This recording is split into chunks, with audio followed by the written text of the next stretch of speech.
Selamat berjumpa kepada saudara-saudara sahabat rohani AKBP Jatinegara. Sebelum kita mendengarkan firman Tuhan, kita berdoa. Kasih karunia bagi kamu sekalian dan damai sejahtera dari Bapa di surga dan dari anaknya Yesus Kristus Tuhan kita. Amin. Firman Tuhan yang menyapa kita di pagi hari ini dari kitab Yesaya pasal 62 ayat 2. Demikian firman Tuhan. Maka bangsa-bangsa akan melihat kebenaran-Mu, dan semua raja akan melihat kemuliaan-Mu, dan orang akan menyebut Engkau dengan nama baru, yang akan ditentukan oleh Tuhan sendiri. Demikian firman Tuhan. Firman Tuhan ini, supaya lebih mendarat, saya akan menceritakan sebuah cerita agar dapat dengan sederhana kita pahami nats hari ini. Ada seorang yang dulunya dikenal sebagai penjahat kelas kakap, katakanlah seperti itu, atau pemalas. Setiap orang yang mengenalnya selalu dengan stigma yang buruk, dan mereka merasa tidak ada harapan untuk berubah. Orang menganggapnya lagi seperti sudah manusia sampah yang tidak berguna karena tidak ada lagi harapan untuk berubah. Namun saudara-saudara yang kasih, seseorang ini bisa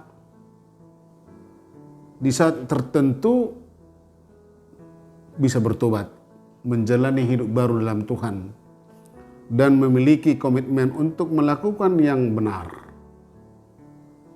Orang-orang di sekitarnya mulai melihat perubahan yang sungguh signifikan itu, yaitu sebuah proses pertobatan.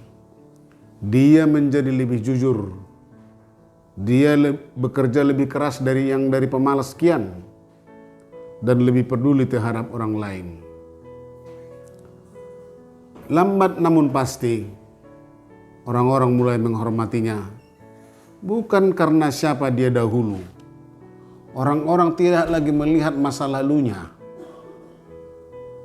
tetapi karena siapa dia sekarang, hasil dari kasih dan perubahan yang nyata yang dibuat oleh Tuhan dalam hidupnya. Ia adalah gambaran dari apa yang dimaksud dengan nama baru. Nama baru dalam Yesaya 62 ayat 2 sebagai nas firman Tuhan hari ini. Tuhan tidak hanya mengubah kita secara pribadi, tetapi juga memberi kita kesaksian hidup yang dapat mempengaruhi orang lain untuk melihat dan mengagumi kemuliaan-Nya.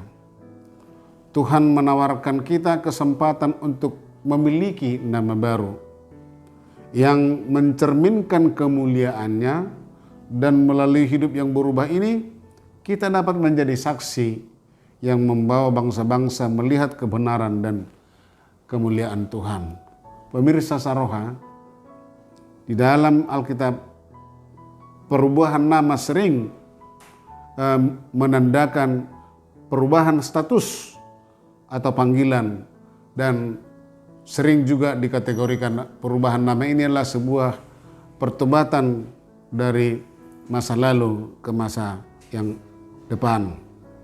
Contoh misalnya Abram menjadi Abraham, menjadi bapa orang percaya. Yakub menjadi Israel, Simon menjadi Petrus, Saulus menjadi Paulus, dan banyak lagi contohnya yang bisa kita cari di Alkitab. Tuhan memberikan nama baru kepada umat-Nya supaya ada pembaharuan, supaya ada pertobatan, dan tidak terikat lagi dengan masa lalu, dan tidak terikat lagi dosa-dosa apa yang sudah dia lakukan di masa lalunya.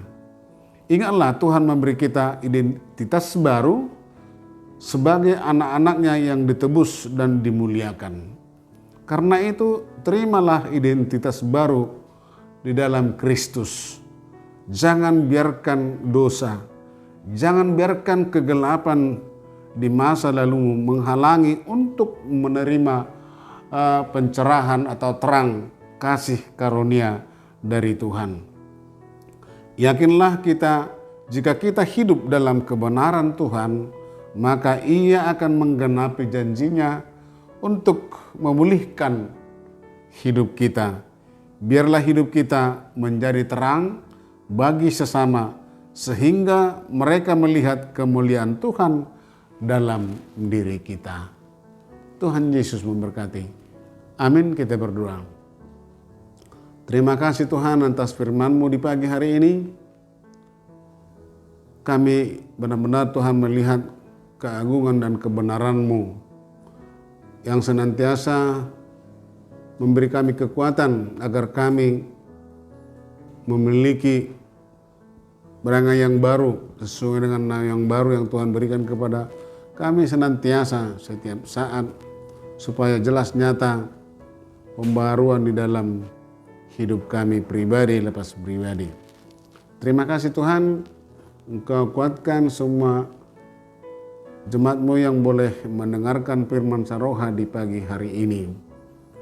Dan biarlah firman-Mu ini Tuhan menguatkan mereka mengawali setiap kerja mereka dimanapun mereka melakukan pekerjaannya. Dalam Yesus Kristus kami berdoa. Amin.